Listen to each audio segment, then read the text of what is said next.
ආයුබෝවන් සිටග්ලිප්ටින් කියන ඖෂධය ලබා ගන්නා කෙනෙක් නම් මේ ගැන තොරතුරු හරියටම තේරුම් අරන් ඉන්න එක හරිම වැදගත්. ඉතින් අද අපි මේ ඖෂධයේ රෝගී තොරතුරු පත්‍රිකාවේ තියෙන ප්‍රධානම කරුණු ටික සරලව සහ පැහැදිලිව කතා කරමු. හොඳයි. අපි මේ ඖෂධය ගැන දැනගන්න ඕන හැමදේම කොටස් 5කට බෙදලායි කතා කරන්නේ. මුලින්ම බලමු සිටාග්ලිප්ටින් කියන්නේ මොකක්ද කියලා. ඊට පස්සේ ආරක්ෂාව ගැන, පාවිච්චි කරන විදිය, අතුරු ආබාධ සහ අවසානයේටම ගබඩා කරන හැටි ගැනත් බලමු. හරි. එහෙනම් අපි පටන් ගමු පළවෙනි කොටසෙන්. සිටග්ලිප්ටින් කියන්නේ ඇත්තටම මොකක්ද? ඒක අපේ ශරීරයට උදව් කරන්නේ කොහොමද? සිටග්ලිප්ටින් ප්‍රධාන වශයෙන්ම දෙන්නේ දෙවන වර්ගයේ දියවැඩියාවට. දැන් සරලව කිව්වොත් ඒ කියන්නේ ශරීරයේ හදන ඉන්සුලින් ප්‍රමාණවත් නැති වෙනවා. එහෙම නැත්නම් මේ හදන ඉන්සුලින් හරියටම වැඩ කරන්නේ නැති වෙනවා. ඉතින් මේ නිසා වෙන්නේ ලේවල සීනි මට්ටම ඕන වඩා වැඩි වෙන එක. සිටග්ලිප්ටින් උදව් කරන්නේ අන්න ඒක පාලනය කරගන්නයි. ඉතින් සිටග්ලිප්ටින් කියන්නේ DPP4 inhibitors කියන ඖෂධ කාණ්ඩයට අයිති බෙහෙතක්. මේකෙන් කරන්නේ වැඩිහිටියන්ගේ රුධිරයේ සීනි මට්ටම අඩු කරන එක. ඒක හරහා තමයි දියවැඩියාව පාලනයට උදව්වක් ලැබෙන්නේ. මේ බෙහෙත අපේ ශරීරයට උදව් කරන විදිහ කිහිපයක්ම තියෙනවා. එකක් තමයි අපි කෑම ගත්තට පස්සේ ඉන්සුලින් නිපදවීම වැඩි කරන එක.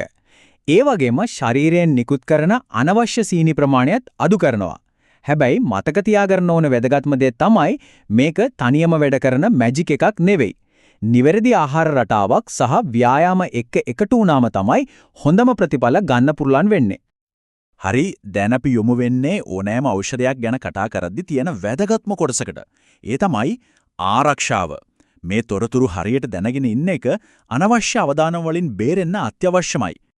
මේකෙදි තියෙන මූලිකම සහ සරලම නීතිය තමයි මේ. සිටාග්ලිප්ටින් වලට හරි ඒකේ අඩංගු වෙනත් ඕනෑම දෙයකට හරි ආසාත්මිකතාවයක්, ඒ කියන්නේ ඇලර්ජි එකක් තියෙනවන මේ ඖෂධය කිසිසේත්ම සුදුසු නැහැ. මේ ඖෂධය පටන් ගන්න කලින් මේ වගේ යම් රෝගී තත්ත්වයක් තියෙනවා නම් වෛද්‍යවරයාට කියන එක හරිම වැදගත්. උදාහරණයක් විදිහක අග්න්‍යාශයේ රෝග, පිතාශයේ ගල්, එහෙම නැත්නම් වකුගඩු ආබාධ වගේ දේවල් තියෙනවා නම් වෛද්‍යවරයාට සමහර විට බෙහෙත් මාත්‍රාව වෙනස් කරන්න හෝ විශේෂයෙන් සැලකිලිමත් වෙන්න සිද්ධ වෙනවා.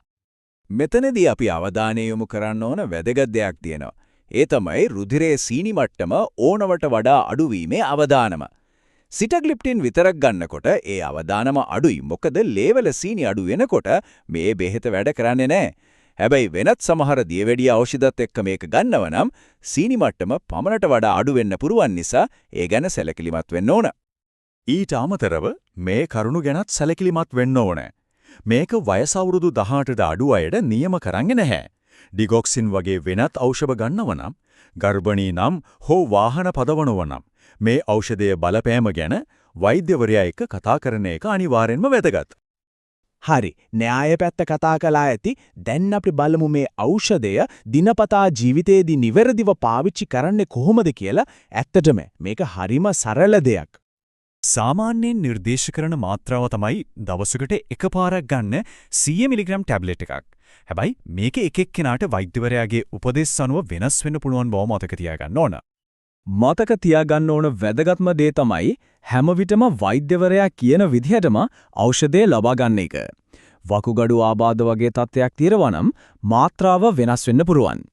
ඒ වගේම ඖෂධය විතරක් නෙවෙයි සම්පූර්ණ ප්‍රතිකාර සැලැස්මම, ඒ කියන්නේ ආහාර සහ ව්‍යායාම එක්කම අනුගමනය කිරීමෙන් තමයි හොඳම ප්‍රතිඵල ලැබෙන්නේ.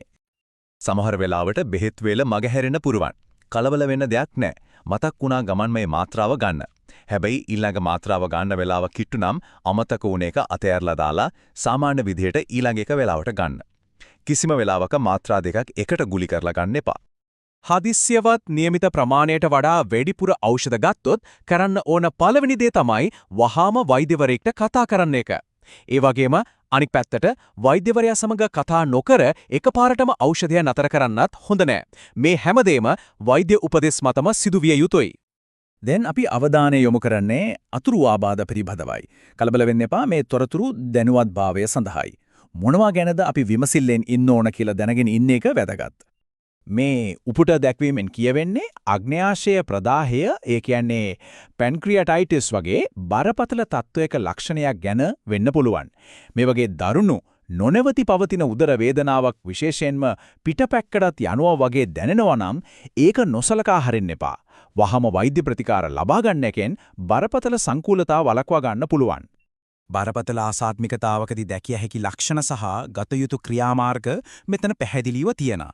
සමේ ශිෆ්තා බිබිලි මුහුණ ඉදිමීම හුස්ම ගැනීම අපහසුව වගේ දෙයක් දැක්කොත් කරන්න ඕන දේ තමයි බෙහෙත ගන්න එක නතර කරලා වහාම වෛද්‍ය උපදෙස් ලබා ගන්න එක. සිටක්ලිප්ටින් වෙනත් ඖෂධ උදාහරණයක් විදිහට මෙට්ෆෝමින් හෝ ඉන්සුලින් එක ගන්නකොට ඇතිවෙන්න පුළුවන් අතුරු ආබාධ වෙනස් වෙන්න පුරුවන්.